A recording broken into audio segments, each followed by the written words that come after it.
It seems like everything that people are talking about these days is Kindle Direct Publishing. If you're an independent publisher, you're probably saying, I've got to go to Kindle Direct Publishing. But believe it or not, there are many choices that are out there. And I've talked about some of these alternatives, but maybe it's time for us to kind of address this, specific topic a little bit more in depth, because there is more to life than Amazon Kindle Direct Publishing. In fact, there's even more ways to reach the Amazon platform.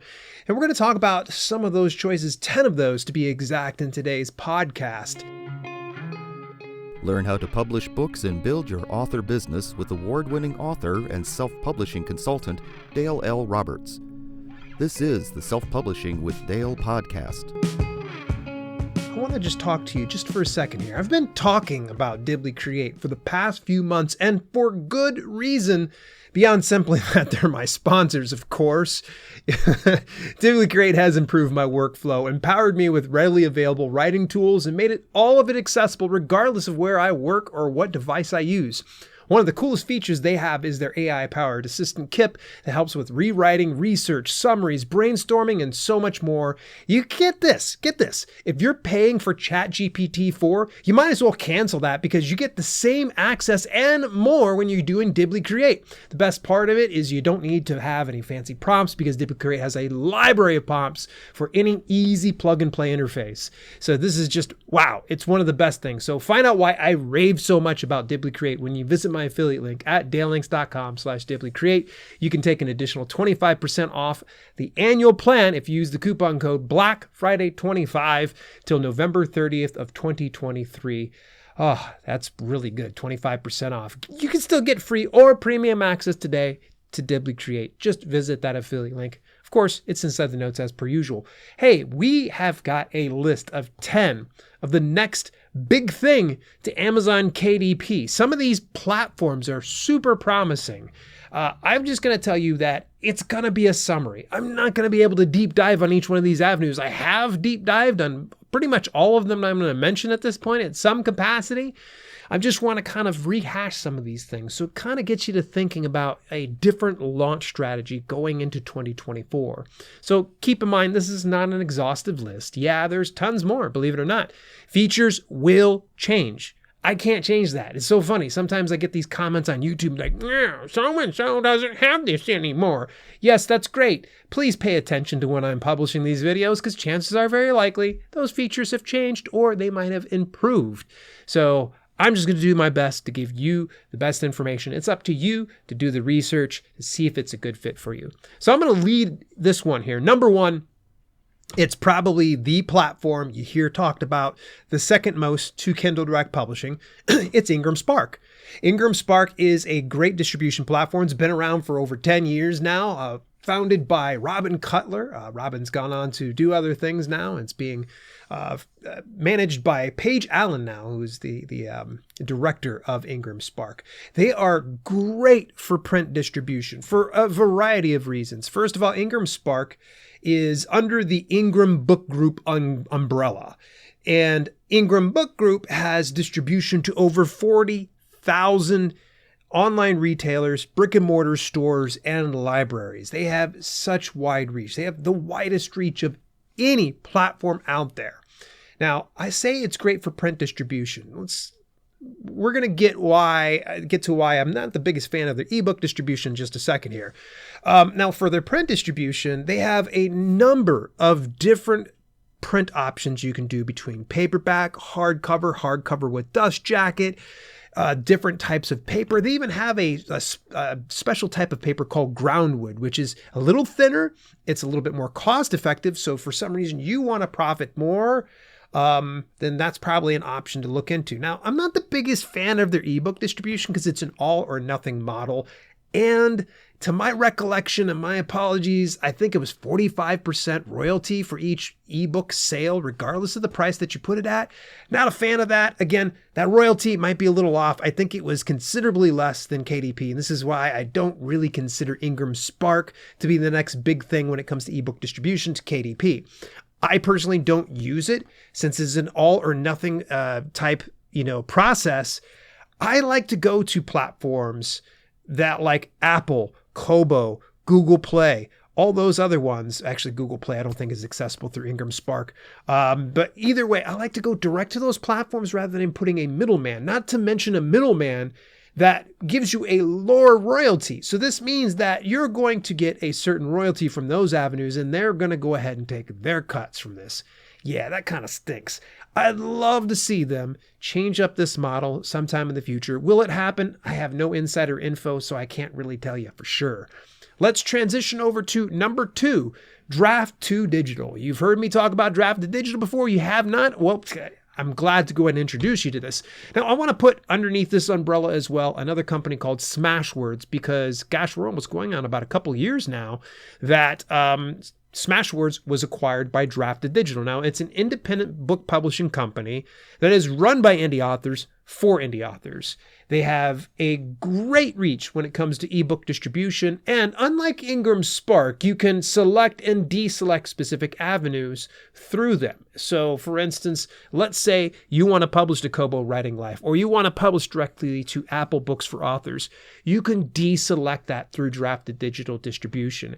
And they actually function on a revenue share model, so they don't charge you anything for distribution. And in return, any sale that you make, they take about 15% of each one of those sales. So that's not bad, considering that's an 85-15 split. I'll take it all day. Heck, if it was an 80-20, I'd still take it. So that is one of the nice things. Now, Draft to Digital has so many different tools. I would spend so much time talking about it, between their ebook formatter, their print book formatter, their books to read universal book links. There's so much about Draft to Digital. Even if you don't use them for distribution, I highly recommend that you use them for their tools. And they've actually even encouraged people like, hey, you don't have to use our distribution if you want to use our tools. So go ahead and try that. Now, their print distribution was more recently rolled out of beta to the public, and I have still some reservations about it. The distribution for that is done through Ingram. So this means they're getting that wide distribution, kind of like Ingram Spark. But the problem is the actual cost for it, if you want to get a proof, is a little too high in my book. You have to jump through a couple of hoops. Can you use Ingram Spark and Draft to Digital at the same time? Probably shouldn't. If you're using print distribution on Ingram Spark, you should probably avoid Draft to Digital and vice versa. But if you go for ebook distribution, I would say forego Ingram Spark, go with Draft to Digital and take those avenues that they have available. And they got really good avenues available, including one of my favorites, library distribution. This is not something you're going to get through Amazon Kindle Direct Publishing. They do not have library distribution. Would love to see them do that. But it's what we got here. It's what we're dealing with. So Draft to Digital, Smashwords, two fantastic companies, technically one, but I wanted to put them all underneath one umbrella here. Next one, number 3. Now this one's going to shock you here because for a minute, I loved them. For a minute, I didn't like them. And now I'm back to liking them, and it's for good reason. It's a platform called Publish Drive. Now, Publish Drive is fairly interesting in that you can publish digital, print, and audiobook. Actually, to be exact, you get ebooks, paperbacks, and audiobooks. Now, they have wide reach, kind of like Draft to Digital, where you can select and deselect. So this means if you distribute to Draft to Digital and through Publish Drive, just make sure that you're not having any overlap. So that way you're not sending duplicate publications to various different avenues. I have yet to really test out their print option so far because they do require that you publish through them first before getting the proof. I'm crossing my fingers, and I know Publish Drive pays attention to my podcast. I would love to see this option open to where if I want to get a proof through Publish Drive that I don't have to publish it. Because, I don't know if I want to use it or not. So here's the big catch, though, with Publish Drive. They're a subscription-based service. So unlike, say, Ingram Spark or Draft to Digital or KDP, what Publish Drive does is you pay them a monthly fee for distribution of a certain amount of books. Okay, and I can't recall the number off the top of my head. You got to go look them up over at publishdrive.com. And I think it's like $14.99 for 1 or 2 books, something like that, to distribute that. Now, that means, though, that it will be 2 books of various iterations. So this doesn't mean like, well, I'll do one book and that means I can do the ebook, print book, and audiobook. No, they count that as 3 separate publications. So that's something to be aware of. Now, here's the cool thing. Since you are paying a fee every month to upload there, they don't take any of the percentage. There's no revenue share unless you came over through a grandfathered model where I had actually originally loved their platform. And then when they switched to a subscription-based one, I was like, this makes no sense. But then when you think about it, if you're an established author already driving a decent amount of revenue, does it make sense to put something like, say, Drafted Digital in there and they're going to take a cut? You know you're going to sell some books. So why would you want to sacrifice more of those earnings when you can get it smaller? So for something like, say, $14.99 per month, if you're selling $1,000 in revenue per month on a single title, I would say this is probably one of the smarter options. In fact, I actually had a conversation with one of the folks over there at Publish Drive, got an interview coming up with her relatively soon. And I was like, you guys are going to go out of business with this particular model. Like you're not taking a percentage of each one of these profits. And they're like, it's a subscription-based model. Subscription-based models have worked for a long time. Look at Netflix. And I was like, point taken. All right, let's transition over to another one that, boy, I tell you, I've heard you loud and I've heard you very much clear. A lot of comments on this one came early 2023 and is Book Vault.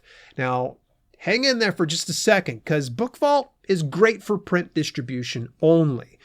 And they have a pretty good wide reach and even their own platform called the Great British Bookshop.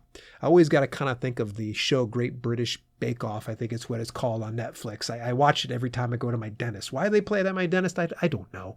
But either way, Book Vault has very good wide distribution. One of the things I really like about them is they are comparable base print costs to something like KDP. And the print quality is stellar. Like, I can't tell you high enough praises about what Book Vault offers through their print quality, especially through UK. Now, they more recently got US distribution for their print books, and it's okay. It's on par with KDP and Ingram Spark and those other companies. To me, I think where Book Vault excels is in the UK distribution, beautiful print quality. Now, it is also on their roadmap for ebooks and audiobooks. So it's a coming soon type thing. I have no intel as to when that's going to happen, but I highly recommend look into Book Vault. Their base print costs really good. You can set your royalty however you wish to, and it's such an easy user interface. And the cool thing is, if you ever get stuck, reach out to customer support. Great customer support. A couple of occasions I got stuck, and even though I've got contacts at Book Vault, I use their support, and their support has been stellar. All right, so let's get to this very next one here. You're going to sense some of these seem like they're a repeat since I've already mentioned a few of them, but I feel like it bears worth in visiting each one of them individually now. And number 5 will be Apple Books for Authors. Now, they're great for ebook distribution. They have a decent royalty at about 70-30 split, which means that it's pretty much the same that you're going to get through KDP. However, there is no limitation as far as your pricing goes. They're not going to penalize you if for some reason you decide you want to make your ebook priced at $14.99. You're going to get 70% for that. If you want to make it $10.99, you get 70% for that. Hey, guess what? You make it 99 cents. It's still going to be 70%. Look at KDP. No. They're not playing that game. Over at KDP, it's all about like, hey, we'll give you 70% of your royalties as long as you price between $2.99 and $9.99. By the way, I'm going to come back to the whole penalized thing here because there's a few other platforms that are great. They're the next big thing to KDP, and Apple is definitely one of the ones that lead the charge. Now, they're okay for audiobook distribution. And the reason why I say they're okay is, well, if you want to distribute your audiobooks, you have to go through a service like Findaway Voices to reach Apple. It's kind of weird. But if you utilize their natively built-in AI narration, they're all about that life. They're like, hey, you use our artificial intelligence narration to distribute your audiobooks. We'll let you go ahead and do that. There are some people that really like it. There are some people that dislike it. I've heard some of it. It's not perfect. Is it decent? Yeah. When you listen to it for a few minutes, you kind of get used to it after a bit. It's not too stilted, not like something you see like on a TikTok video, but it's certainly not perfect at this point. If you're looking at Apple Books for Authors, great for ebook distribution. Fantastic. Love them.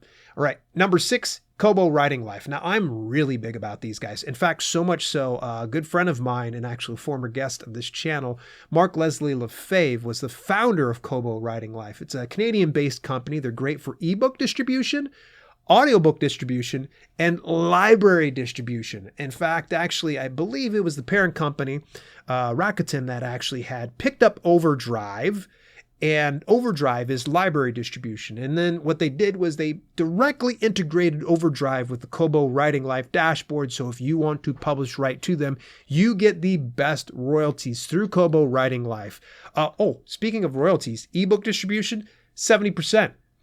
No limit on the actual price, unlike KDP. Really, really nice. Audiobook distribution is really kind of nice that you can enroll both your ebook and your audiobook into their Cobo Plus program. It's kind of like KDP Select, but without the exclusivity. So essentially Cobo Plus and a customer's facing side of things, they've got 3 different plans they can choose from. The Cobo Plus, where it just does it for e-readers, one for audiobook, and one for audiobook and e-readers. And I believe the comparable price for both of those versions is right about the same amount as what you would get for a Kindle Unlimited membership. So pretty nice. They're paying you from a pool of subscribers and such. So ultimately, at the end of the day, you'll get paid accordingly. So really like Cobo Writing Life. They, in my opinion, next to Publish Drive, have a fantastic user interface. Very intuitive. I really love it when I can just all on one page upload everything that I want to. I recommend looking into Mark Lefebvre's book called Killing It with Cobo, and also Wide for the Win. Those 2 are very good companion manuals if you plan on going through Cobo Writing Life to distribute your books. So definitely something worth considering. Number 7 is Barnes & Noble Press. Now this one comes with a little bit of an asterisk, and I don't think anything is going to change anytime soon. So the very first thing I'm going to say is it's great for print distribution, US only. Unfortunately, it just covers US. Now, as far as ebook distribution, all bets are off. It's great. It's fantastic. 70% model. Again, you're not getting penalized for what you're pricing your books at. Now, they also have audiobooks available to Barnes & Noble, but you can't do it through Barnes & Noble Press. You got to go through another company like, say, Findaway Voices in order to reach Barnes & Noble. So it's not terrible. I really think that where they excel the most is with print. Their print books, fantastic. However, the formatting is a little wonky. It's just a little bit off. It's going to require some patience, and their wait times are ridiculous. And I said that for good reason, because I wanted to get your attention. I wasn't stammering just because I felt like stammering. It's ridiculous. So it would be really nice to see them clean that up and maybe pay attention to the other platforms. Maybe Barnes & Noble Press pays attention to this podcast. I hope so. If not, somebody send a memo over to them. Change up that print distribution. Well, don't change the print distribution. Keep the print distribution, get it wider, and give us something a little bit more flexible when it comes to uploading our print books. Number 8, Google Play Books. All right, so this one, this one's an interesting one, and I laugh about this because finding how to get into Google Play Books is one thing, and then getting into it is another thing. There's times where they've closed access to authors, they've opened access, they've closed it, and they've opened it, and it's whatever. So I would recommend, if you're wanting to get your books distributed through Google Play, they do ebook and audiobook distribution. They're great for ebook distribution. You get a 70% royalty. You get dozens of regions, and even some that even Amazon doesn't even reach, which is kind of cool. Really, really like it. User interface, it's okay. I think they could probably take some notes from these other platforms. Now, as far as audiobook distribution, okay, so it's like Apple Books for Authors in that they have an AI narration option that you can take advantage of. But if you want to distribute your own audiobook, whether you're doing AI narrator from somewhere else or you're doing it yourself, you're going to have to go through other platforms like Findaway Voices to get that. I really like Google Play Books for their ebook distribution, and their support is stellar. Get a hold of their support if you're ever lost, because there are some areas where I'm just like, who put this together? Like, was somebody like sniffing glue at this point? Like, I think it could be so much better, so much more potential there, but really like me some Google Play Books. Let's move forward to the next one, number 9, Lulu. Okay, I've talked about Lulu, and they do have a checkered history. They've had some customer support issues, and there's even some people that have claimed that Lulu withholds their earnings and such. I would say that my point of contention with Lulu is on their payment schedule. They actually will pay you every quarter. Unlike the other companies that will pay you monthly, you've got to wait every 3 months in order to actually get a paycheck from Lulu. Now, put all that aside. They are fantastic for print distribution. In fact, their print quality is second to none. Really love me some Lulu print distribution options. They're amazing. So many things, from your paperbacks to your hardcovers, to your hardcover with dust jacket, from standard to premium color options and black ink options, I think at this point. And for ebook distribution, I've yet to really explore their avenue that much. They do have the Lulu bookstore. So when you do publish something, it will be made available through Lulu, and you get the greatest amount of royalties through that avenue at an 80-20 split. That changes for print distribution, and I'm forgetting it right off the top of my head.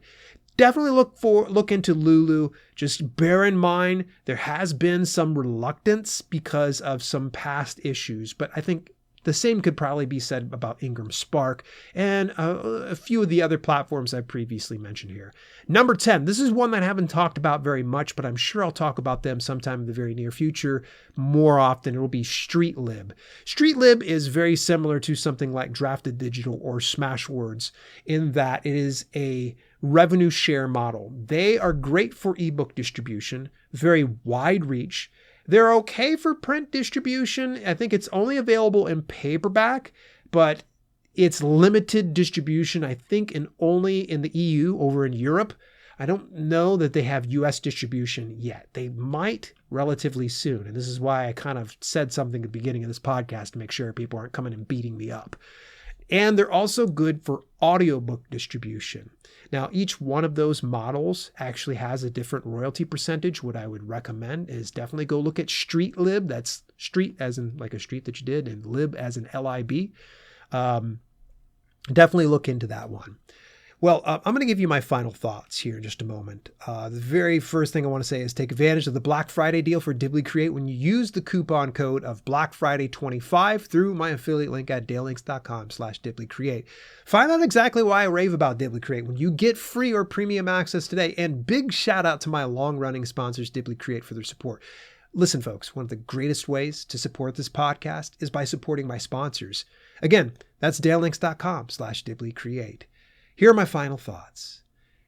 Vet any self-publishing platforms you want to go with through the Alliance of Independent Authors watchdog list. Now, the Alliance of Independent Authors, also known as ALLY, is an indie author nonprofit organization that they give you a variety of great perks. Now, you don't need to be a member in order to take advantage of their watchdog list. The watchdog list is what you would expect. They are actually policing what's going on in the publishing industry, from services to platforms and such. And you will be able to see some of the ones that I've actually all of the ones I've mentioned in today's broadcast. You can take a look at it in the watchdog list. So that's dalelinks.com/watchdog. Take a look at that and always just do your own research. Take your time. Now, as far as my preferred platforms, I still like KDP. I'm going to stick with them. Ingram Spark. Publish Drive is part of my new publishing strategy. A huge reason for that is I'm able to justify the monthly expense of distribution because I do have enough revenue coming in. Now, any avenues that aren't covered by KDP, Ingram Spark, Publish Drive, I get Drafted Digital to cover the rest. Now, I'll also be leaning on Cobo Writing Life directly for ebook and audiobook distribution here in the near future. I could technically go through something like, say, publish drive to do that, but I believe I have a little bit more granular control on what's getting distributed to Cobo Writing Life if I go right to them. So that's very important to me. Hey, next week, folks, I'm going to go ahead and wrap up this whole series about Amazon Kindle Direct Publishing before we go on to the very next series. But we're going to be talking about Amazon KDP mistakes you're making and how you can prevent yourself from doing any of those mistakes. Till later, this has been Self-Publishing with Dale, and I'll chat with you next week. You've been listening to the Self-Publishing with Dale podcast. Visit us at selfpublishingwithdale.com for more information on how you can level up your self-publishing business. Also, check out our growing video-on-demand service, chock full of free and premium content, when you head over to theselfpublishinghub.com. If you enjoyed the show, please consider leaving a review on your preferred podcasting platform. We thank you for tuning in, and we'll see you in the next episode.